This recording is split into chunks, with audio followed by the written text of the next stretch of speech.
queremos darle la más cordial bienvenida a la Universidad Iberoamericana en el marco de esta Feria Internacional de Libro de Género y Feminismos, a este espacio propiciado por Ediciones ACAL, con nuestras invitadas para el cierre de nuestra feria.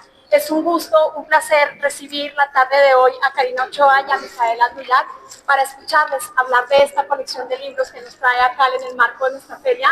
No quiero demorarme más, así que bienvenidas, es su espacio y el de la editorial, y les escuchamos. Gracias.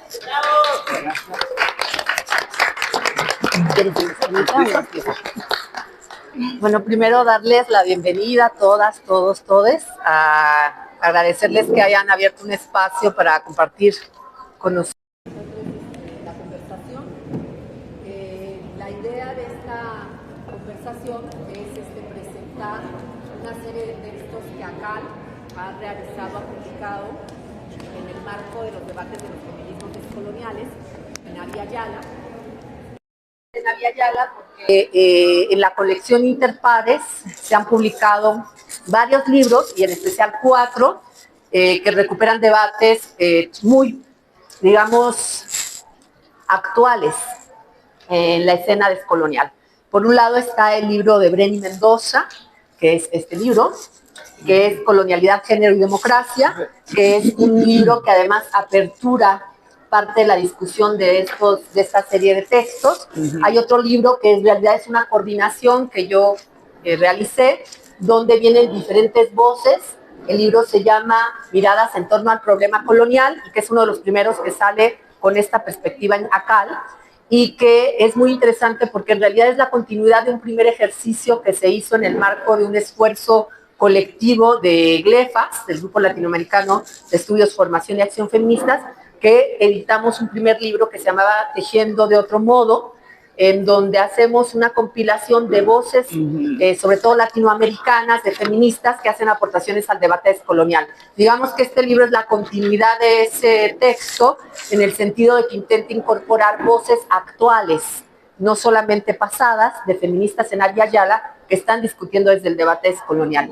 Un tercer texto, que es, me parece, uno de los textos de ruptura en el debate, es de una compañera hispano-siria que se llama Sirin Adelbisabay, que el texto es bastante, yo diría, relevante, porque pone temas sensibles y centrales del debate descolonial en su cruce con el feminismo, y se llama La cárcel del feminismo hacia un pensamiento islámico descolonial, que también es un texto muy relevante, que vamos a irles contando más o menos también los contenidos, además a la luz de una voz de una mujer, además que usa hijab, que ha sido la representación de la islamofobia como el método, en el caso de las mujeres islámicas, del imperio de la anulación del otro, de la otra, del otro, ¿no? Que es de lo que habla justo Sirin Adelbisabay.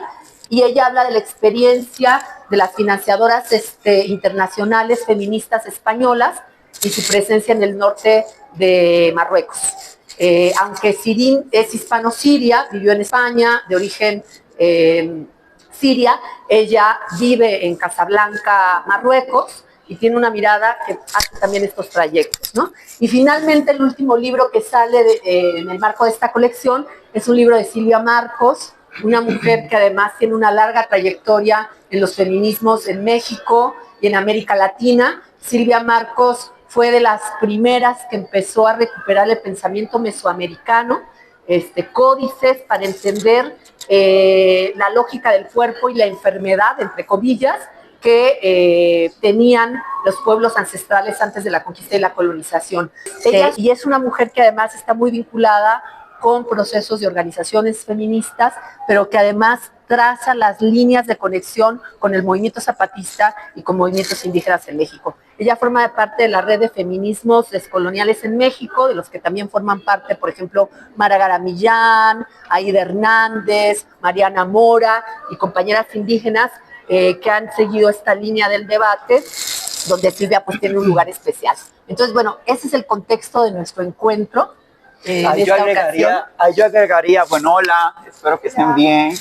Que creo que no está acá Mujeres, Raza y Clase de Angela Davis, que también salió por acá. Yo pensé que lo traje y saqué aquí, a ver si lo tenía aquí, pero creo que lo dejé también. Y creo que porque ya se tiene larga data, ¿no? De hecho, lo acaban de sacar una nueva edición a los 50 años, pero ya Cal había sacado ese texto hace muchísimos años y Mujeres, Raza y Clase y Angela Davis es un texto fundamental, de hecho, en la genealogía de otros feminismos, como los feminismos descoloniales, donde da cuenta cuál es el papel que ha tenido históricamente la mujer negra estadounidense, norteamericana en los Estados Unidos, ¿no? En la historia del feminismo, y que sirve también para decir el género no se come solo, ¿no? De alguna manera. Ahí está diciendo, cuando hablamos de mujeres, no solamente estamos hablando de género, no es suficiente hablar de género nada más, necesitamos hablar de raza, necesitamos hablar de clase, y aunque no le nombre interseccionalidad, porque eso va saliendo más adelante, pero ya podemos ir rastreando ahí la interconexión entre estas categorías tan fundamentales en los marcos de análisis, ¿no? Entonces, nada más, ese, junto a esta colección de 5 libros que son maravillosos, lo tienen que tener los 5, ¿eh? Sí, y quizás siendo el enganche para hacer la conversación, creo que Mica pone en el centro del debate una cosa que me parece central, que el debate descolonial no puede sostenerse bajo el monólogo con Occidente. Es decir, el debate descolonial se ha caracterizado por hacer una crítica a la mirada androcéntrica. Claro. Pero creo que uno de los desafíos y las necesidades que tenemos es abrir ese marco del debate para no solo pensarnos a la luz de la experiencia colonial, cuyo referente puede ser España, Portugal y a partir del siglo XVII Francia, Italia, Inglaterra, sino que tenemos que virar la mirada hacia producciones otras, como la que han hecho las mujeres afroamericanas, pero también afro-brasileñas, por ejemplo, con Leila González, que siempre le digo Leila en lugar de Lelia, en fin, compañeras y compañeros y compañeres que han aportado y que han evidenciado algo que el debate descolonial hoy también está poniendo sobre el centro del debate, que es que, como decía Bell Hooks, la noción de mujer termina generando una universalidad y una peculiar o particular experiencia de ser mujer. Bell Hooks decía que el concepto mujer que abrazaba el feminismo norteamericano blanco universalizaba la condición de las ociosas amas de casa blancas. Así lo decía Bell Hooks. La Betty Friedan, ¿no? Estadounidense. Ajá. Bueno, sí, eso, ¿no? Que es una crítica. A ver, esto es disputa, gente. Estamos disputando mundos y no somos las primeras que estamos disputando mundo y ocupando estos espacios, porque quizás muchas de nosotras que estamos aquí, de nosotros, de nosotres, no cabemos en el sujeto universal de Occidente, ¿no? Y justo estos feminismos vienen a disputar un sentido de existencia, un sentido de mundo y dar explicaciones de que por qué somos lo que somos, ¿no? Y justo ahorita que traes a la Bell Hooks, me acuerdo porque estuve leyendo hace poco este libro de ella que se llama ¿Acaso yo no soy una mujer? Que también lo retoma Angela Davis en este texto y da cuenta de cómo ontológicamente las mujeres negras eran sujetos que se le negaba la categoría de género porque no eran humanas, en consecuencia las únicas que tenían esa categoría de género eran mujeres blancas. Y dice Bell Hooks, a propósito de lo que dices, Karina, que Sojourner en algún momento se tuvo que desnudar en una asamblea de mujeres blancas por ahí en el 1854, habían hombres blancos también que le gritaban, no es mujer, no es mujer, y Bell Hooks lo hacía como una demostración para decir, pero es que fíjate, este pecho se parece un poco al tuyo, chance soy una mujer, ¿no? Y esto lo que quiere decir es que cuando, al menos yo, ¿no? Cuando pienso lo descolonial y pienso todo este pensamiento, y creo que eso está a lo largo de estos 5 textos que estamos pues presentando y hablando de ellos ahorita, es que estamos disputando sentidos de existencia, estamos dando como una explicación de mundo que no se suscribe a la explicación clásica del feminismo blanco, hegemónico, tradicional, en que hay un sistema de opresión, que es el patriarcado, y lo tenemos súper claro y conceptualizado, y el patriarcado afecta a todas las mujeres, ¿no? Y se acabó. No hay raza, no hay clase, no hay colonialismo, no hay otras formas de configuración de mundos ahí, solamente existe el patriarcado en clave universal. Y por otro lado hay un sujeto, que es el sujeto de ese movimiento y de esa teoría, que es una mujer cis y blanca, donde muchas quedan de por fuera, ¿no? Entonces, esta mirada de colonial, y aquí me gustaría citar a la Sirin, que lo hace de una manera como muy magistral, porque en este texto de Sirin Sibáis, ella habla y dice, es que Occidente tiene el sujeto secuestrado. Y yo me siento muy reflejada, no sé si ustedes saben, pero se armó polémica porque una travesti negra dominicana está aquí platicando con ustedes hoy, pero tiene que ver con eso, ¿no? Porque parecería que hay un sujeto universal, único, total, aplicable en todos los contextos, que es ese sujeto del feminismo, ¿no? Entonces estos textos de alguna manera vienen a contar una historia de otro modo, una historia diferente, y vienen a rastrearlo de una manera distinta, lo que significa que también están disputando marcos de entendimiento, de teoría, otras filosofías. Y sobre todo se están revelando los criterios de sentido que sostienen esas miradas. Yo creo que esto es algo importante dentro del debate descolonial, porque si no vamos al telón de fondo, entonces las discusiones se vuelven posicionamientos morales, de sentido común, o posicionamientos donde pareciera que es una cuestión de opiniones. Lo que viene a revelar el debate descolonial es que hay telones de fondo que tienen que ser develados y son los territorios o los terrenos a los que tenemos que ir a reflexionar. ¿Cuáles son esos criterios? Y eso es, cada uno de estos textos nos va revelando de manera diferente. Por ejemplo, Brenny Mendoza remite esos criterios de sentido cuando dialoga con el concepto de democracia. Y ella habla de la colonialidad de la democracia, por ejemplo. Y entonces ella dice, ojo, los procesos de retorno a las democracias que se dan en América Latina a partir de los 80 y los 90 se dan en contextos neoliberales, en el contexto de la apertura neoliberal, y ella dice, al final las democracias empiezan a cumplir las funciones actualizadas que tuvieron los gobiernos autoritarios o los gobiernos militares en América Latina, pero ahora bajo registros democráticos que no es que estén cambiando la realidad política de las poblaciones, sino que están fungiendo actualizaciones en el marco de las lógicas neoliberales, ¿no? Entonces ella empieza a decir qué tanto las democracias replican los principios moderno-coloniales a pesar de que son democracias. En el caso de Sirin, también está discutiendo estos criterios de fondo, pero ella lo está planteando desde un debate ontológico. ¿Qué significa ontológico? Desde el sentido o el criterio del ser. Y ahí ella abreva de los debates descoloniales para decir cómo hace 500 años se convirtió en criterio la noción o la separación entre sujetos, sujetas, sujetes, que son plenamente humanos, y sujetas, sujetos, sujetes, que no son humanos o que no son plenamente humanos. Ahí, por supuesto, hay contribuciones. Yo, en ese sentido, he apelado a ciertos debates, Miquela y otras compañeras, los feminismos de la Vía Yala, donde evidenciamos justamente cómo el criterio ontológico, que es muy importante, va a generar métodos de la dominación. Sirin dice, el método de la dominación va a ser el imperio de la anulación ontológica de la otredad.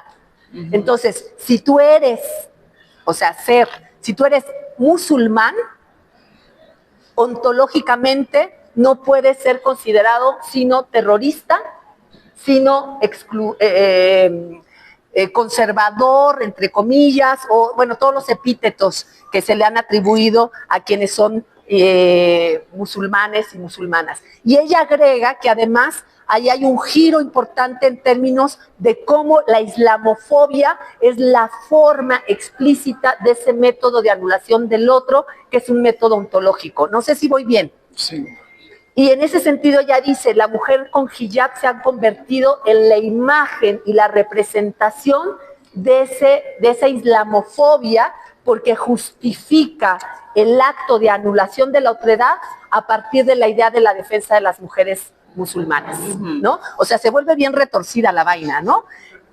Creo que ahí está de fondo el debate. En Miradas en torno al problema colonial, yo les decía, hay un texto, hay varios textos, ahí es mucho más diverso, pero hay un texto mío que justamente habla de la feminización de lo indio. Yo planteo todo un debate de cómo al indio, a la amerindia en el siglo XVI, se le hace el acto de ontologización al feminizarlo. Es decir, asemejarlo con la otra cercana, que es el referente de dominación del hombre patriarca, occidental, judío-cristiano, católico, heterosexual, etcétera, etcétera, ¿no? Y yo hago la distinción de ese proceso de anulación de la otredad, de borramiento, de aniquilamiento ontológico. Para las poblaciones amerindias significó el acto de feminizarlo, es decir, de asemejarlo con la población femenina de la experiencia española. Por eso el patriarcado se convierte en un eje fundamental de la dominación, porque es el referente de Occidente, de ese Occidente cristiano, para dominar a alguien. Porque recuérdense que en el siglo, hasta enero de 1492, la Europa occidental cristiana era la periferia del mundo musulmán, que se había expandido por 8 siglos y que representaba esa era dorada del Islam, el momento luminoso del Islam.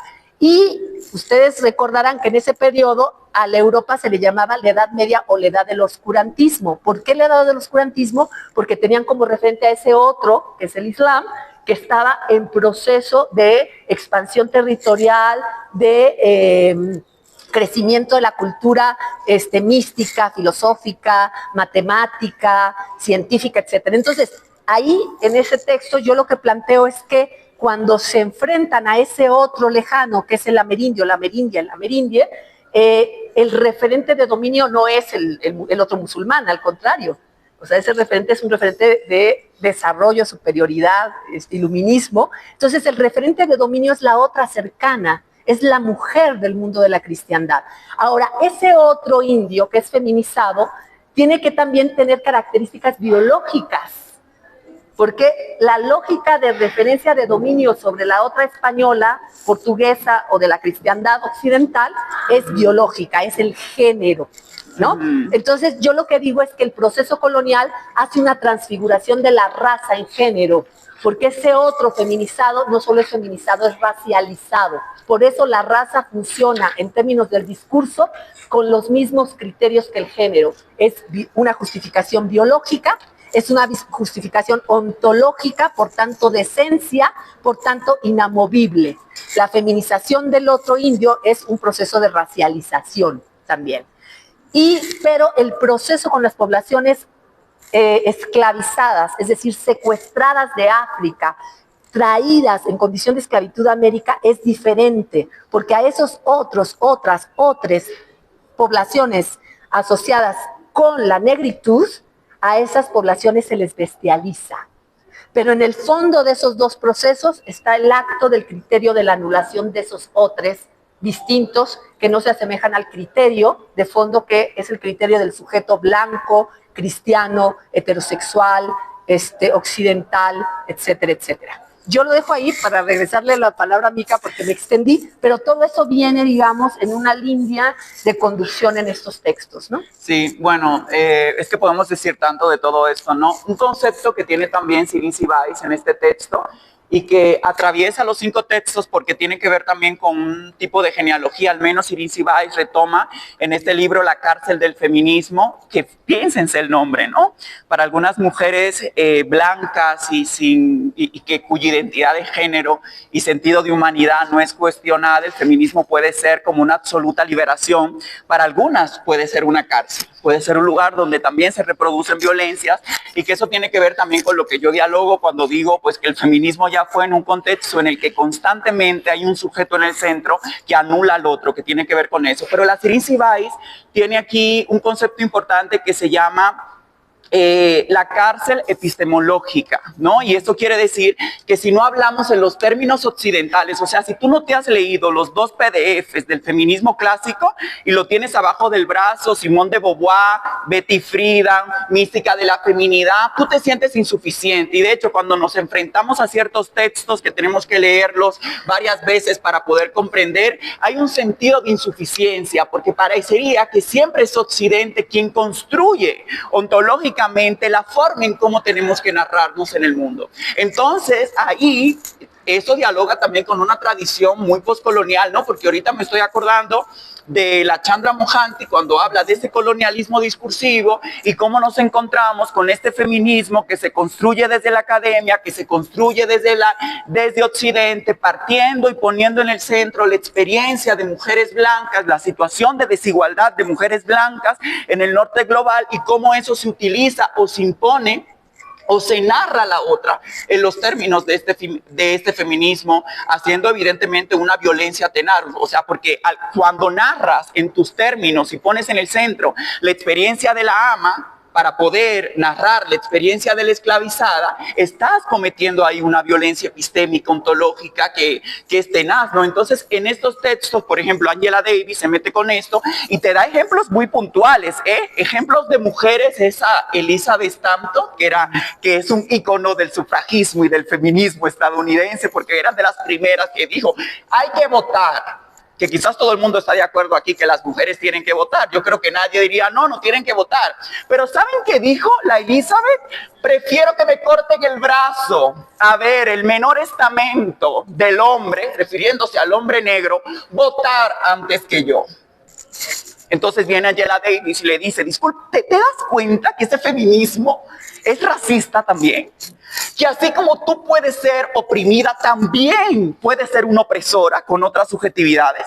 Y posteriormente, cuando vemos el linchamiento de hombres negros bajo el mito del hombre violador negro, que aquí Angela Davis tiene todo un capítulo sobre eso, que eso lo podemos ver hoy, cuando vemos a las feministas, me miró en el Código Penal 10 años de cárcel. Es lo mismo, porque ¿cuáles son los hombres y las masculinidades que terminan presos en este país? Los de cuello blanco, o no sé, acusadores en universidades, ustedes saben que no terminan necesariamente en la cárcel. Entonces, acá se rescata la necesidad de decir, si bien es cierto, el género me atraviesa, también es cierto, Blanca, que no estás viendo que eres cómplice de un sistema racial y de clase que me pone en una situación de subalternidad. Y no es para que sientas culpa, sino para que nos encarguemos del problema. Entonces, en esta parte nos vamos a encontrar esta intersección entre estas subjetividades, porque al final, y que eso tiene que ver también con esta mirada, pues la mirada del otro, esta mirada oriental, que tiene que ver con Palestina. A propósito que tú mencionabas ahorita el sujeto terrorista, o sea, cuando tú lo miras desde Occidente y lo miras desde este otro lugar y al final no es suficientemente humano, en automático es un animal no humano, es un terrorista. Por lo tanto, el genocidio, todo proceso de colonización es un proceso de genocidio, epistemicidio, ecocidio, es un exterminio total de la vida, no es justificable. Entonces ahí te das cuenta, fíjense, que el de esos 5 libros deja de ser feminista blanca, si lo es. Porque de hecho esto no está en la referencia de las feministas blancas. Porque aquí te das cuenta que el hombre palestino violado con una macana por el ejército de Israel hoy, porque creen que hablar de colonización, que hablar de feminismos blancos, que hablar de filosofías blancas, etcétera, parece que es un tema del pasado. Pero cuando ves a ese hombre cis heterosexual, fíjense lo que estoy diciendo, un hombre cis heterosexual en Palestina ocupada, violado, que le meten una macana por el ano, el ejército de Israel, en el nombre de la democracia occidental, que tiene que ver con esta mirada, ese imperio que anula al otro totalmente y lo deshumaniza a tal nivel que cualquier atrocidad puede ser posible. Te das cuenta entonces que ese feminismo que te explica que el patriarcado es un sistema universal donde los hombres son una clase dominante y todas las mujeres son es una clase oprimida, no funciona en Palestina ocupada, no funciona en el tercer mundo. Que ahí también participa, no sé, Kamala Harris o la Hillary Clinton o la Meloni, la Giorgia Meloni en Italia, activamente participan en esos procesos de colonización y de exterminio, no solamente con otras mujeres, sino también con otras subjetividades que colonialmente podemos leer como hombres, ¿no? Entonces acá la propuesta es que el mundo es complicado, el mundo es multisistémico. Karina decía, ¿no? Trata de develar un poquito esas otras, como esos mundos ocultos que hay para dar una explicación. Y creo que uno de esos mundos donde se encuentra no sé qué opines, Karina, pero el origen o al menos un inicio de esta modernidad, colonialidad que estamos viviendo ahorita, de este capitalismo racial, es que después de la irrupción colonial, ¿no?, de la colonización, la configuración de género y la configuración de nuestros cuerpos, la construcción incluso en lógica heterosexual, productiva en el capitalismo de nuestros cuerpos, estoy pensando en la plantación como una geografía, una arquitectura de organización, donde hay una casona, hay cabañas, donde hay sujetos humanos, no humanos. Esa forma de organización de mundo tiene que ver con una multiplicidad de sistemas de opresión y de dominación que siempre se traduce en no reconocer al otro como un sujeto capaz de hablar. Y rápidamente para acabar, yo quiero conectar esto porque yo personalmente sí estoy en disputa total con el feminismo blanco. El asesinato de travestis, no sé si vieron el caso de Sara Millerey en Colombia, que le rompieron las 4 extremidades del cuerpo, la lanzaron a un río y ustedes vieron los videos, la revictimización que hicieron los medios de comunicación. Eso tiene que ver con una historia colonial.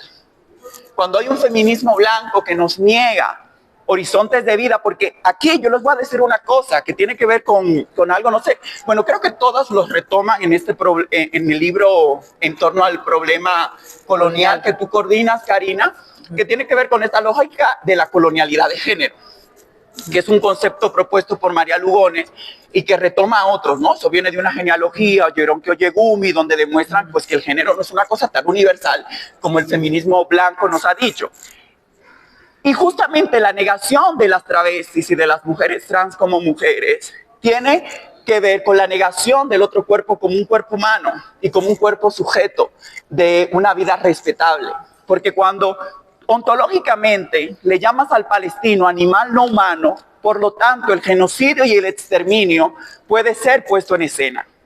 Por lo tanto, esa transfobia y esa negación y esa anulación del otro, en palabras de Sirin Sibais, tiene que ver con un discurso colonial, tiene que ver con una mirada colonial de la construcción binaria, cerrada en un discurso médico-científico del cuerpo. Y justo cuando hablamos de todo esto, que por ahí sale el concepto también de colonialidad del saber, colonialidad del ser, colonialidad de género, cuando hablamos de colonialidad del saber, también se está metiendo con que lo que una lee, incluso a nosotras, nos tienen que leer críticamente, ¿no? Con la necesidad de entablar un diálogo. Porque el conocimiento no se cae de una mata de mango.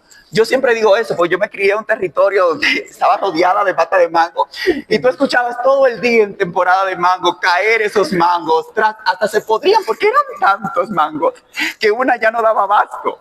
Entonces cuando tú vas y encuentras el mango bajo la mata de mango, tú no vas y dices, ay, ¿cómo llegó ese mango ahí? Nadie hace eso, el mango se cayó de la mata, es una pregunta que tú no te haces.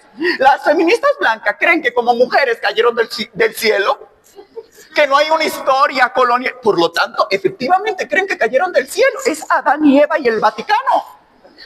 Es el colonialismo más tenaz. Entonces, cuando este diálogo de colonial, todos los libros plantean eso de alguna manera y por caminos distintos y con palabras diferentes, pero los 5 plantean esto, es una pregunta. ¿Cuáles son esos cuerpos que están en el centro? ¿Cuáles son esos cuerpos que construyen verdad? ¿Cuáles son esos discursos que se reproducen en clave universal? ¿Cuáles son esos sujetos que son negados, esos cuerpos negados por no ser el sujeto construido idealmente en este mantra colonial, que es un sujeto validado por la clínica, un sujeto cis, un sujeto con blanquitud, etcétera? Ya lo dejaría ahí, pero... Sí, yo retomo, ya que estamos en esos pimpones, algunas reflexiones, porque creo que bueno, aquí se van planteando los puntos de referencia de una discusión que está teniendo, que es álgida, que está teniendo diferentes niveles de reflexión, algunos bastante poco reflexivos, algunos más profundos y reflexivos, pero yo creo que además sí hay que reconocer que en este debate podemos tener posturas diversas, pero lo que no podemos tener son imposturas, ¿no? Entonces, ¿por qué lo planteo? Porque, por ejemplo, Mica publicó un libro, que además se va a presentar hoy también, que se llama El feminismo ya fue, ¿no? Y hay posicionamientos que sostienen que efectivamente ese feminismo hegemónico, también llamado blanco, ya fue. ¿no? Y hay posicionamientos que en otra dirección, haciendo la misma crítica, dicen, no ha fluido, no ha sido ese feminismo, ¿no? En realidad, ese feminismo, lo que pasa es que tenemos que entender que no puede ser si no es anticolonial, antirracista, anticapitalista y antiimperialista, ¿no? Entonces, ahí entra otra ruta de reflexión que no dice, ya fue, pero que dice, sí puede ser que sea fluido, o que ya sea, si no empezamos a ponerle apellidos y no empezamos a posicionarlo desde un lugar que yo no diría radicalice en términos así convencionales, sino que profundice nuestra apuesta. Porque lo que es cierto es que no podemos sostener discursos que apelen a los esencialismos biológicos o a los procesos de ontologización que nieguen las existencias múltiples, que además son históricas, ¿no? Entonces, las mujeres evidentemente atraviesan por nuestros cuerpos, nuestras historias, formas múltiples de opresión que en ciertos contextos nos acercan también a otros sujetos y sujetas y sujetes que también viven esas líneas y esos pesos de la opresión. Las feministas llamadas del tercer mundo, o las feministas periféricas, o las feministas del sur, o las feministas racializadas, o sea, siempre estando fuera del centro de la lógica de producción del poder y de acción del poder, hemos evidenciado que en ciertos procesos históricos nuestras alianzas a veces han sido mucho más fáciles con nuestras comunidades mixtas que con ciertos feminismos que tienen dejos de racismo, que reproducen lógicas de anulación de la alteridad. Creo que las poblaciones indígenas lo han mostrado claramente, las mujeres musulmanas también lo han mostrado, cuando, por ejemplo, las mujeres zapatistas decían, nosotras tenemos una doble lucha hacia afuera con nuestra comunidad, incluyendo a los hombres indígenas, que también viven lógicas de opresión racista, colonialista, etcétera, etcétera, nacionales, pero al mismo tiempo hacia adentro contra estas lógicas patriarcales que también prevalecen entre nuestros compañeros de nuestras comunidades. Y yo creo que eso se pierde de vista,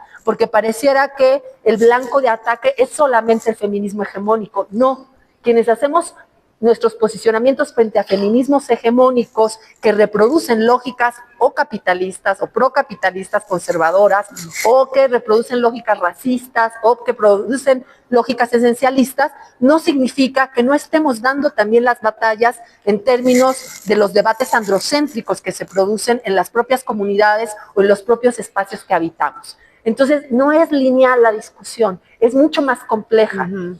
Y esto nos va a llevar mucha tinta, nos va a llevar mucha habla, pero también nos va a llevar mucha experiencia y trayectoria hecha. A veces, por la propia experiencia que tenemos, muchas de nosotras decimos, pues hay que poner el cuerpo y ni modo nos va a tocar ser blancos de ataques, entre comillas, pero en realidad yo creo que lo hacemos con el fin de revelar que hay fisuras, que hay tensiones, que tenemos que empezar a reflexionar desde otros lugares.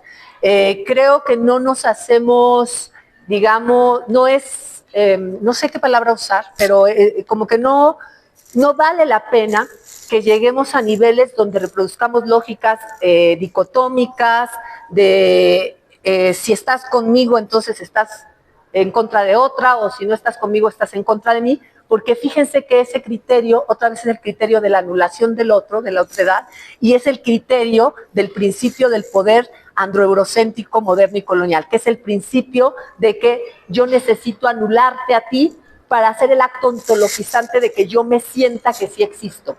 Entonces hay una lógica del principio de guerra y de anulación que Estados Unidos revela todo el tiempo. Yo solo voy a hacer si soy capaz de anularte. Hay que mover, hay que hacer el desplazamiento y hay que empezar a plantear la posibilidad de que sí puedo ser sin anular y que eso no niega mi existencia. Si ustedes siguen los debates que se han dado, muchos debates, siempre recurrimos a ese principio de, ya me dijiste esto. No, perdón, compañera, tenemos que dejar de lado nuestro ensimismamiento. Hasta la palabra lo dice, en sí misma, si yo me ensimismo, miento. ¿Sí? Ensimismamiento. Hay que dejar de estar en el ensimismamiento. Hay que saber que yo puedo existir, tú puedes existir, Tú existes, no es que puedas, es que existes. Es más, ya lo voy a reformular, es que yo existo, es que tú existes, es que tú existes y existimos. Entonces, en este lugar de existencias múltiples, ahora sí, cómo debatimos y cómo apelamos a la construcción de otro tipo de relacionalidades. Pero si nosotros seguimos reproduciendo estos criterios de la anulación, vamos a seguir discutiendo que porque tú defendiste a esa persona, me anulas a mí. No, compañera, quizás sí defendí a esa persona, pero eso no significa que te esté anulando a ti. O sea, ¿en qué momento que yo defienda al perrito significa que estoy anulando al gatito? O a la gatita o al gatite. No, no va por ahí. ¿Sí me explico? Tenemos que hacer desplazamientos que son ontológicos, que son epistémicos y que nos signifiquen otro tipo de criterios. ¿Desde qué criterio dialogamos? Estos libros nos plantean justamente todos estos elementos de la crítica, pero sobre todo del criterio. Yo apelo a un criterio del reconocimiento de las existencias múltiples y diversas. Y fíjense qué chistoso, yo no soy religiosa, soy espiritual, mucho, pero no soy religiosa. Y hay un concepto en el mundo musulmán que es el tawhid o el teojid. Fíjense, en el mundo musulmán, que significa la unidad en la diversidad. Que el tawhid y el teojid es el concepto que nos remite a Alá, ¿no? Pero miren nada más que no tiene que ver con un Alá que es representado como un hombre blanco de ojos azules, barbón, que se parece a Papá Noel y que está en las nubes en las iglesias, como dice Ramón, con un bastón para darnos bastonazos si nos portamos mal, que además es el principio de la ubicación de Dios en el panóptico Foucaultiano, el que todo lo ve, el que en el lugar del sin lugar. Carcelario, en fin. No, no es esa imagen. En el Islam, el tawhid y el teojid es la posibilidad de la existencia múltiple de la diversidad en la unicidad. Como criterio es muy interesante, más allá de la connotación religiosa que pueda tener en lecturas de las diferentes facciones que hay dentro del Islam, ¿no? Pero es muy interesante. Dentro de los mundos amerindios está la idea del nosotros, que también la palabra, el español es interesante como palabra, porque nosotros, o sea, esa otredad es parte de mí, de nosotros, ¿no? La idea del nosotros también es un referente interesante, que viene también en las filosofías de matriz africana. Por ejemplo, en el Ubuntu, el principio filosófico que da sentido a la mirada de mundo, pero también a nuestra mirada de ser, es el yo soy si tú eres, yo solo soy si somos. Por tanto, yo no te puedo aniquilar porque me aniquilaría a mí misma, porque tú eres la posibilidad de que yo pueda existenciarme. Y el ejemplo puntual es un beso. A ver, bésate tú. A ver si se siente rico. Pero no es igual. No es igual, pero también besarse puede ser una experiencia interesante. Lo que quiero decir es que en un beso hay una experiencia que me posibilita recrearme, existir. Y yo necesito de esa alteridad para que yo pueda poder existenciarme. ¿Sí me explico? Aimé Césaire tiene un texto maravilloso, es un hombre además de origen caribeño, negro, de los años 30, que tiene un libro también publicado en ACAL, y aprovechando que estamos echando... Pero no está aquí con Ramón Grosfoguel, ¿no? Se llama Discurso sobre el colonialismo, y él inicia, que me parece maravilloso, diciendo: Europa es una civilización decadente. Y si la llevamos al banquillo de los acusados, esa Europa es una Europa moribunda, dice. ¿Por qué? Porque Europa ha aniquilado a esa otredad que le posibilitaría recrearse en su existencia. Claro. Cualquier civilización que niegue a la otredad es una civilización muerta, es una civilización destinada a morir, moribunda, porque está aniquilando la posibilidad de existir. Por eso, cuando apelamos a otro tipo de horizontes de sentido, como el Ubuntu africano, como el nosótrico de las poblaciones mayenses de nuestros territorios, como el principio de la alteridad o del tawhid y el teojid, lo que estamos haciendo es develando, por un lado, los criterios del proyecto moderno colonial, pero por otro lado, apelando a construir diálogo desde otros criterios. Lo que nos toca, y yo con esto concluyo para darle después la palabra a Mica, lo que nos toca justamente es hacer desplazamientos radicales. No podemos seguir discutiendo desde los mismos criterios del imperio de la anulación de la alteridad. Necesitamos empezar a discutir desde otros criterios. La apuesta es develar ese telón de fondo y salirnos de los terrenos del aniquilamiento para construir el terreno de la posibilidad de la vida, de la reproducción de la vida, pero no de cualquier vida, de una vida digna para todos, todas y todes. Y esa es la postura, creo yo, por lo menos desde el feminismo descolonial que yo abrazo, que yo interiorizo. Por supuesto, somos seres que tambaleamos, pero que tenemos esa posibilidad de existirnos, y es en el camino de esa existencia donde podemos encontrar también las fisuras, ¿no? Los errores, las divergencias, pero también los aprendizajes, la creatividad, etcétera, etcétera. Con eso cierro, porque creo que hacer estas lecturas nos llevan a esos terrenos, a pensar otros criterios de sentido que nos permitan imaginar otros mundos posibles, ¿no? Y yo lo cierro ahí. Maravilloso. Ay, ¿me prestas tu micrófono? Sí. Porque se está prendiendo y apagando, y creo que lo apagué. Y esa grabación tiene que quedar espectacular. Entonces no podemos arriesgar. No, pues sí, pues ya yo creo, pues Karina, súper de acuerdo con todo lo que dice, creo que engloba muchísimo todo esto. Yo diría que también proponernos no anular al otro implica también vomitar muchos valores blancos que, en palabra de Cherry Moraga, hemos interiorizado, ¿no? Cuando una gente es capaz de problematizar lo que significa vivirse en el mundo desde cierta subjetividad, implica desaprender cosas, ¿no? Y por lo tanto estás disputando. O sea, reconocer al otro no es anular el sujeto como tal, como un sujeto en una lógica súper penal, o que ya no pueda hablar, o que ya no se pueda enunciar, pero sí es criticar duramente un paradigma y una visión de mundo que históricamente ha negado a unos sujetos, ¿no? Cuando nos damos la oportunidad de vivir en lo múltiple, y por ejemplo, estos textos todos están configurados en diálogos múltiples, en una multiplicidad del sujeto. No hay un sujeto ahí puesto. No está escrito ahí fulanito de tal siempre en la misma posición, sino que está intersectado por diferentes lógicas y diferentes narraciones históricas, y así nos vamos dando cuenta lo complejo que hemos sido y cómo hemos sido construidos, o sea, construidos históricamente, ¿no? Entonces, cuando una se da la oportunidad de no anular al otro y de escuchar al otro, en consecuencia te das cuenta de tu racismo. Es como cuando si Europa en algún momento se propone no hacer orientalismo, en ese momento que se proponga no hacer orientalismo para narrar al otro como un terrorista, se está dando cuenta de una historia racista. Y darse cuenta de esa historia racista es una conciencia política para poder entonces caminar y construir de otro modo y al otro lado y desde otra posición. Y yo creo que siempre desaprender es un proceso político muy tenaz, pero es una urgencia política en un mundo donde pues los fascismos están en auge, ¿no? Y me parece pues muy importante. Y creo que la fragmentación siempre ha sido una propuesta del colonialismo y de este mundo eurocentrado, entendernos en una lógica de fragmentación. Como cada quien está en su proceso, cada quien está en su lucha. El feminismo no es la madre de todas las luchas, el racismo es para la gente negra, el feminismo es para las mujeres, lo que tiene que ver con la disidencia sexual, diversidad sexual, tiene que ver con las personas que no son heterosexuales, y eso es un error político porque todo tiene que ver con la misma matriz, ¿no? La construcción de una subjetividad que siempre es una subjetividad que tiene características raciales, características ontológicas que dialogan con la sexualidad, que dialogan con el género y también con las geografías. No es lo mismo hablar desde el norte global que hablar desde un, no sé, ¿no? de Atenco, de Xochicuautla, de un territorio muy concretamente. Y es ahí donde cuando se le ha dicho, y ahorita me acuerdo de la colectiva Río con Bají, que Angela Davis también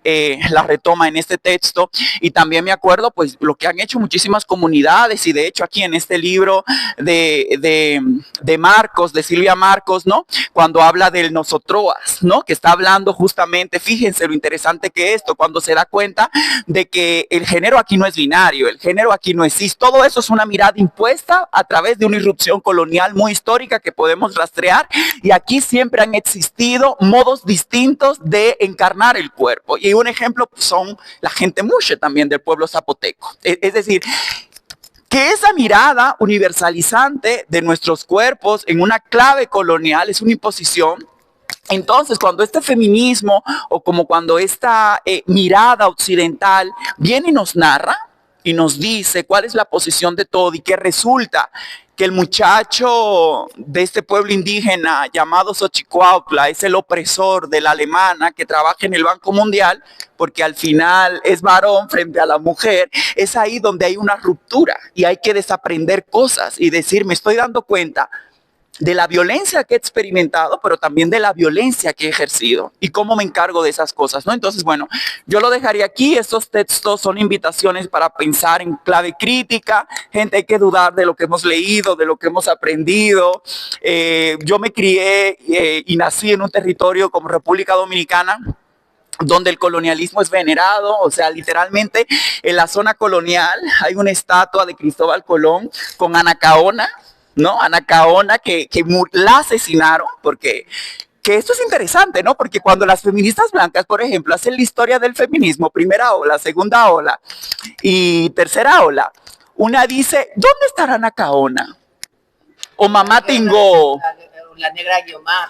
Sí. Una de las rebeliones negras en Venezuela en 1550. Claro, y ahí es donde entra lo siguiente, que muchas veces el feminismo no es el marco necesariamente teórico en el que tenemos que narrar la lucha y los procesos, porque a veces lo anticolonial y lo descolonial por default es antipatriarcal también, cuando tiene pues bases, pues sí, ¿no? Cuando se problematiza, tienen que leer estos libros porque no le vamos a decir todo, ¿no? Aunque ya casi, entonces, bueno, con esto lo que quiero decir es que, gente, hay que huir de este relato único, de este relato colonial.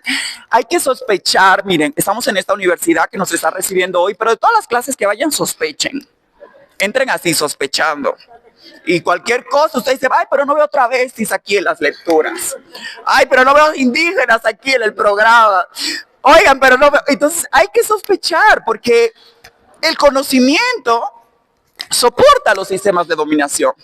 O sea, que Escobar le llamaría, Arturo Escobar, le llamaría pues una geopolítica del conocimiento. O sea, incluso hasta como vemos Europa, me encanta porque el profesor Dussel en algún momento despliega el mapa mundi y dicen, siempre creemos que Europa está en el medio, ¿no?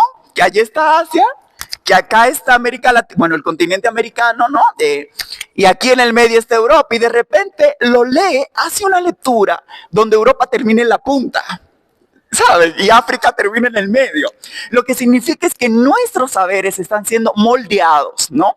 Y eso hay que disputarlo y no tenerle miedo a la disputa, no tenerle miedo al conflicto, que esto significa construir horizontes de vida distintos, ¿no? Porque el poder, pues nunca quiere soltar el poder, ¿no? Y nada, eso diría. Gracias. Qué bonito estar acá.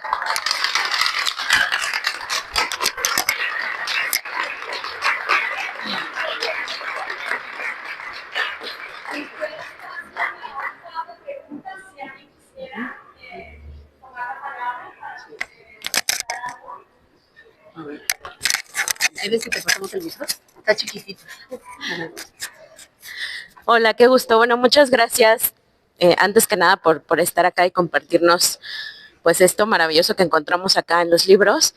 Yo me quedaba pensando en todo esto que ocurrió alrededor de esta charla, ¿no? Porque creo que eso dice mucho pues del estado actual de las cosas, ¿no? O sea, como mirar que mujeres que se asumen feministas pues violenten, ¿no? Como de una forma pues tan brutal, ¿no? Como esto de, pues que estaba pasando, ¿no? De decir, como negar la subjetividad o la existencia de otras personas. Y me preguntaba cómo, pues ustedes qué piensan respecto a cómo establecer diálogos, o si es posible o no, o hasta qué punto, ¿no? Porque creo que hay instancias o hay momentos en los que no es posible dialogar cuando, pues alguien está diciendo que, pues, acusándote que estás borrando, ¿no? Por ejemplo, a las mujeres, ¿no? Como estas mujeres radicales que estaban diciendo estas cosas de que Mica estuviera acá. Entonces, como que me preguntaba un poco cuál es su postura y cómo, pues, generar diálogos, si es que es posible, hasta dónde y de qué formas también podemos resistir ante, pues, esto que vemos y que al final es el feminismo haciéndole la chamba al fascismo, ¿no? Bueno, yo cuento mucho esta historia porque justo yo terminaba diciendo cómo cambiamos los criterios, cómo partimos desde otros criterios. Obviamente hay momentos en los que hay que tomar posiciones políticas ¿no? Por ejemplo, frente a lo que está pasando en Gaza, yo creo que es muy difícil dialogar con Israel, ¿no? Por ejemplo. Bueno, pero frente a eso, ¿qué hacemos también? Pero yo quiero contar una anécdota que pasó despuesito de que el confinamiento del COVID pasó. Me fui a Oaxaca y ahí aproveché para reencontrarme con algunas colegas, entre ellas una colega que vive en una zona del centro de Oaxaca, de esas zonas viejas donde todavía hay casas, de estas casas que tienen todavía dentro como jardines, ¿no? Como una quintita chiquitas, de esas casas chiquitas quintas, donde tienes la matita de plátano, tienes la matita de aguacate, ¿no? El naranjito, el limoncito, ¿no? Y que bueno, las abuelas heredaron a los hijos, hijas, hijes, ¿no? Entonces, mi amiga vive en una de esas quintitas y entonces de repente se dio cuenta que en el ámbito de lo popular, de esa parte de Oaxaca, se estaba perdiendo la posibilidad que había antes de cómo la gente se compartía lo que producía. Entonces ella se le ocurrió iniciar un proyecto que le llamaron Cochera Abierta. Entonces abrió su cochera para los domingos con los vecinos y las vecinas, porque lo que empezaba a pasar es que la gente sacaba su jacal de aguacate y pasaban y se lo llevaban, pero ya no se daban como antes los intercambios donde tú ibas con la vecina, chismeabas un ratín, porque el chisme genera también vínculo y alianzas, y entonces ya no chismeas, sino que ya lo dejas ahí que se lo lleven, ¿no? Entonces era como recuperemos la posibilidad del vínculo. Entonces la lógica era, vamos a compartir desde la abundancia, no desde la carencia, ¿no? Y entonces empezaron a reunirse los vecinos, las vecinas, las vecinas más no, ya no las abuelas, sino la gente, pues no joven, pues ya somos veraniegos y veraniegues. Y entonces empezó a haber una dinámica que ya se traía también en la cultura popular de la zona, ¿no? Pero de repente empezó a llegar los domingos una señora con su carrito de mandado y empezó, porque la cosa es que tú te traías y te llevabas, pero traías. Se empezó a llevar sin traer y a llenar. Además te tenías que llevar lo que necesitas. Y la señora se llevaba mucho más de lo que necesitaba, entonces empezó a generar, y seguramente puso su puesto, ¿no? Bueno, la gente empezó a generar enojo, y entonces empezó a ver así como gente que decía, hay que correrla, o sea, no puede venir, porque no está bajo el criterio sobre el que se construyó este intercambio. Entonces, las compañeras que organizaron ese espacio empezaron a decir, no la podemos sacar. ¿Por qué no la podemos sacar? Porque ella está revelando un problema de nuestro sistema. Ojo, hay una lectura no individualizante de este hecho. Cuando dices, yo no la puedo sacar, porque en realidad ella es mi posibilidad, porque ella es la que ha fisurado y me está mostrando el problema del sistema. Y entonces decían, no la podemos. Las compañeras defendieron que no sacaran a la señora y que no la corrieran, porque si la corremos es el imperio de la anulación del otro, ¿sí? O de la otra o del otro. Pero fíjense qué interesante, porque las compas dijeron, bueno, pero ¿qué hacemos? Y empezaron a discutir y alguien dijo, oigan, yo conozco un profesor de la UAPJO que trabaja sobre economías alternativas, ¿por qué no lo invitamos? Entonces dijeron, bueno, el próximo domingo un taller. Ah, bueno, pues entonces vamos a hacer un taller antes de que empiecen los intercambios y se va a convertir en una necesidad que participemos para hacer el intercambio. ¿Qué pasó? La señora se fue solita, una pena, pero no la tuvieron que correr.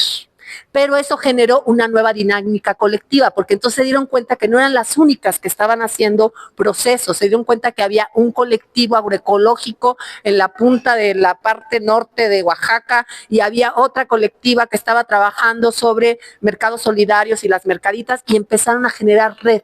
Esa persona que inicialmente apareció como una adversaria, como alguien que rompía el sentido de comunidad, en realidad abrió la posibilidad de que hubiera una otra dinámica interna. No quiero ser idílica, no soy de amor y paz, tampoco soy hermanita de la caridad, pero lo que quiero decir es que hacer el desplazamiento implica que empecemos a ejecutar el acto creativo pensando desde lo colectivo. No quiero contestar tu pregunta de otra manera, lo que quiero decir es, necesitamos empezar a recrear desde otros criterios la reflexión, pero también la acción. Y yo creo que de inicio no podemos hacernos a un lado, nada más porque me quieren funar y entonces ya me voy corriendo a mi casita y me escondo, no.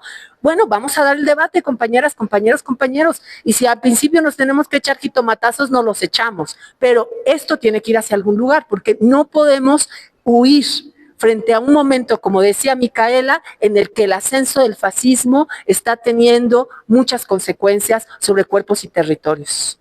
Y Gaza es el ejemplo del acto del imperio de la anulación de la alteridad. El genocidio como principio, la guerra como principio, no podemos recurrir a ese criterio. Necesitamos abrir los espacios para empezar a discutir, y las diferencias políticas no son sinónimo de agresión, son diferencias políticas. Discutámosla, generemos sí condiciones donde no se parta de la agresión, sino que se parta de la discusión, la reflexión, y no tengamos miedo a abrir las discusiones, ¿no?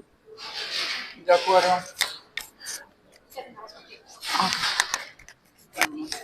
Buenas tardes, es un gusto estar aquí. Soy estudiante en el programa de doctorado del Instituto Superior de Ciencias de la Educación de Ecatepec, y mi pregunta tiene que ver un poco cómo ustedes han vivido, cómo han transitado en esta resistencia del racismo epistémico.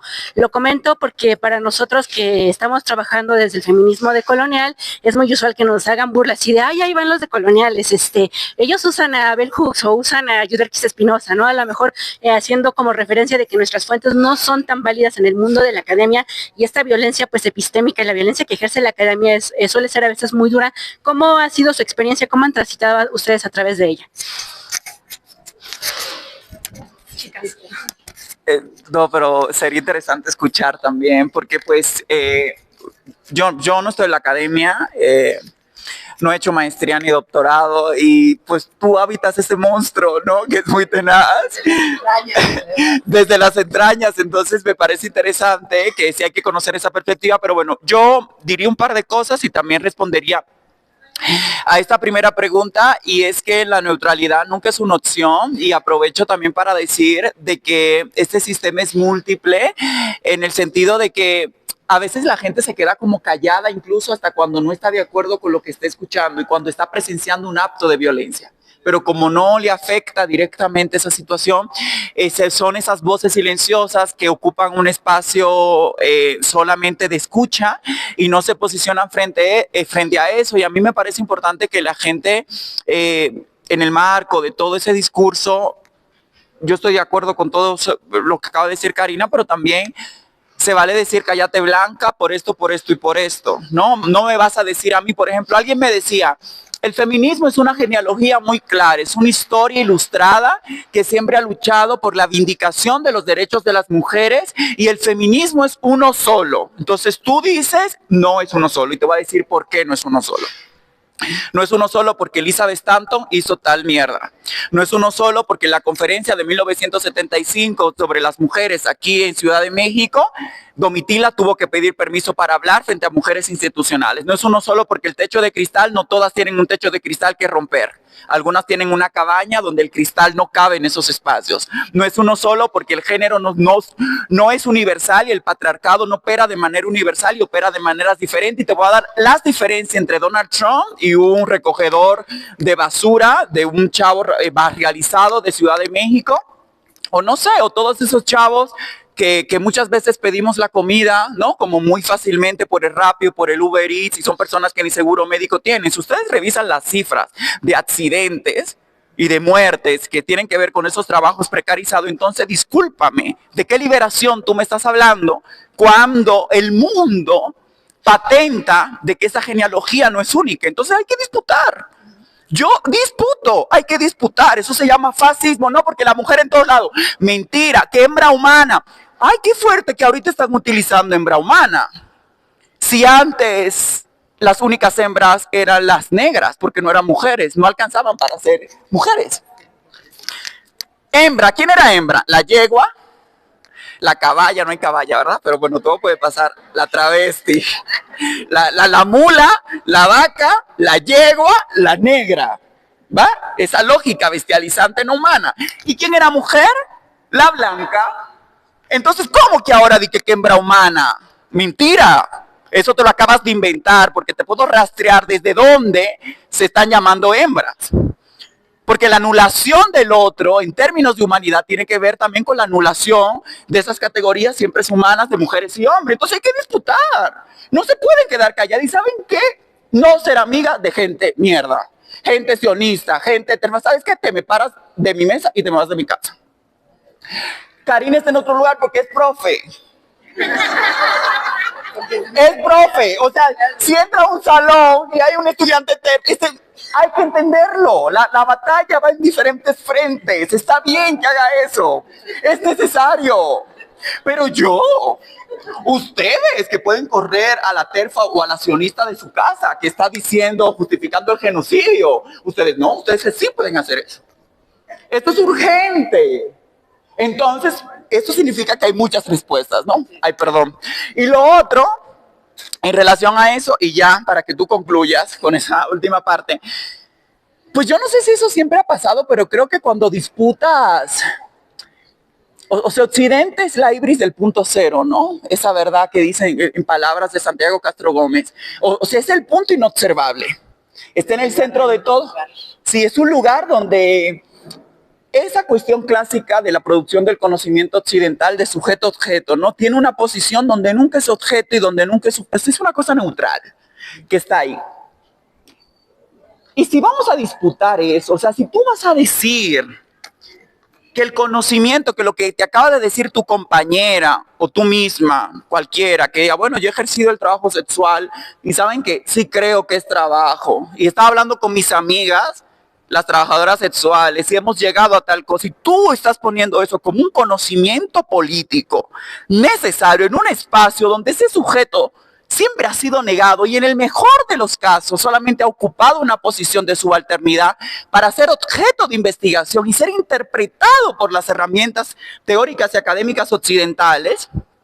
Ya ustedes saben, para que luego escriban un paper que diga, de acuerdo con Foucault, Deleuze y tal cosa, podemos decir y concluir que no dice nada, y luego el testimonio lo pones al pie de página como un ejemplito ahí, como tal vaina, pero lo importante es lo que dice Occidente. Claro que vas a tener problemas, pero ese pleito te lo tienes que echar.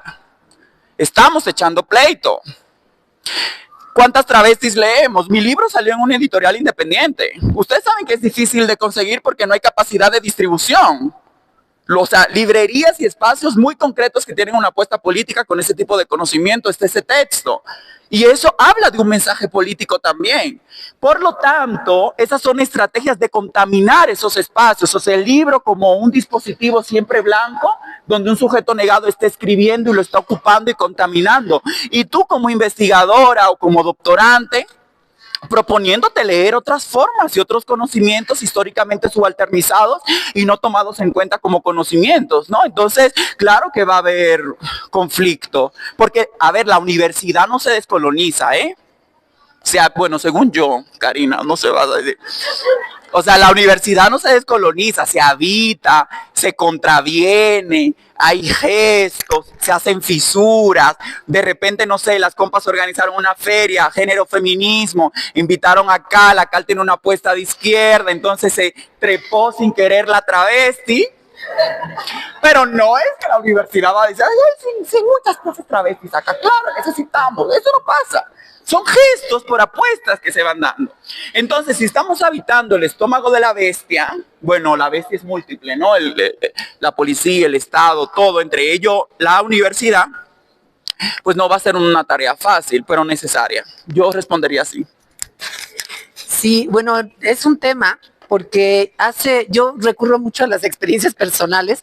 Hace como 10 años un estudiante, cuando daba un curso que se llama Crítica a la Ilustración, me decía, oiga, profesora, y si usted hace tanta crítica a la ilustración, o sea, ¿qué está haciendo aquí, no? O sea, ¿qué está haciendo en la academia? ¿Por qué está ilustrada? ¿Por qué es tan ilustrada? Claro. Y como que ¿por qué no tiene un fusil y se va a la montaña? Sin celular. Y claro, y deja su celular, ¿no? Entonces a mí me interpeló mi estudiante. O sea, lo primero que me hizo fue reflexionar por qué estoy aquí. Efectivamente, frente a mi discurso, frente a mi posicionamiento, frente a mi apuesta ética y política que estoy haciendo en un aula de clases. Pero ya lo definía bien Micaela cuando decía, bueno, Karina no puede tener otra posición porque al final es maestra, ¿no? Y miren qué interesante, porque mi ser está vinculado también a una forma de estar, ¿sí? Entonces, a mí me hizo pensar mucho, dije, ¿y qué tal si sí tengo que tomar un fusil y me tengo que ir a la montaña para ser coherente, ¿verdad? Pero yo entendí que yo había elegido también este campo y que para mí este territorio que yo habito es el territorio donde yo también tengo que dar estas, no quiero decir batalla, no sería, no, porque, sí, o sea, hacer estas fisuras. Y recién acabo de terminar un texto que prometí que se lo iba a mandar a Micaela y no se lo mandé, donde yo estoy trabajando desde hace rato el tema de los métodos de la dominación. Y estoy hablando del borramiento y la desconexión epistémica como método de los proyectos de la academia occidental u occidentalizada, ¿no? ¿Y por qué me metí en eso? Porque yo habito este terreno. Y porque no solo quiero hablar de las comunidades con las que coopero, comunidades indígenas, muchas de ellas, sino también quiero entrar al debate de este territorio del que también soy parte, que es la academia. Y al final tenía que cerrar y no sabía cómo cerrar, porque claro, hacía referencia a los aportes de los feminismos, a las teorías del punto de vista, a la interseccionalidad, a las metodologías descoloniales, para ver cómo en el ámbito académico estábamos haciendo recorridos por abrir esas fisuras. Y al final me acordé de un texto de un peruano que se llama Mayúa, que decía, bueno, pues si no podemos fisurar la universidad, pues entonces hay que abandonarla, decía. Si no la podemos reventar por dentro, hay que abandonarla, ¿no? Yo obviamente no lo planteo como opción, pero yo decía, bueno, y si no la logramos fisurar, ¿qué pasa? ¿No? ¿Qué pasa si no logramos hacer fisuras que realmente transformen instituciones como la universidad? Y me preguntaba, junto con otros planteamientos de quien dice la universidad no se puede descolonizar, ¿no? Bueno, pues no podemos saber si no hacemos el trayecto. Esa es mi respuesta. Y entonces hay que hacer los trayectos.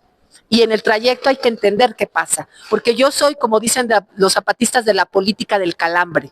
Cuando en el 99-2000 estábamos tomando la UNAM, fuimos, bueno, yo no estuve, fue un grupo de compañeros que luego nos transmitieron esto, una comisión a hablar con los zapatistas para preguntar, ¿no? Porque llevábamos un año y ya no salíamos del atolladero. Y entonces, ¿qué hacemos? Y los compas zapatistas les daban la vuelta hasta que un compañero les dijo, a ver, queremos que nos tiren línea. Y un comandante dijo, nosotros nos guiamos por la política del calambre. ¿Y eso qué coño es? La política del calambre. Nos da un calambre y por ahí andamos. Si nos equivocamos, paramos a esperar el próximo calambre. Y eso es lo que hay que hacer, compañeras. Hay que hacer el trayecto para fisurar. Y en el trayecto sabremos si esta universidad puede descolonizarse. Y si no, a lo mejor nos va a tocar, no sé si tomar el fusil, a lo mejor tomar la pluma, pero nos va a tocar, a lo mejor resistir, pero nos va a tocar esperar el siguiente calambre. Esa es mi respuesta.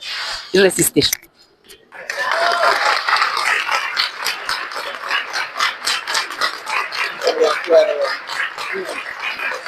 Gracias por estar. Y lleves esta colección. Todos, que nos hagan descuento por toda la... Karina, Micaela, Karina, muchísimas gracias por acompañarnos. Gracias a Cal por figurar este espacio comprometido de diálogo horizontal, como siempre lo planteamos desde la universidad en estos intentos justamente de habitar, ¿cómo era? La barriga, ¿no? La bestia, sí, el estómago de la bestia. El estómago de la bestia. Me da mucha alegría decir también que terminamos con esta acto nuestra oficina. O sea, oficialmente clausuramos una extensísima jornada en esta lucha de libertad con todos ustedes aquí para acompañarnos. Esta es su casa, no lo duden. Y sí, tenemos un pequeño detalle para cada una de ustedes. Ay, me encantan los regalos. Qué bueno. Y muchas gracias a todas, todos, todes, porque sin su escucha nuestra voz no tendría sentido. Siempre lo digo, entonces gracias. Nos permiten ser. Gracias. Y gracias por el levanto.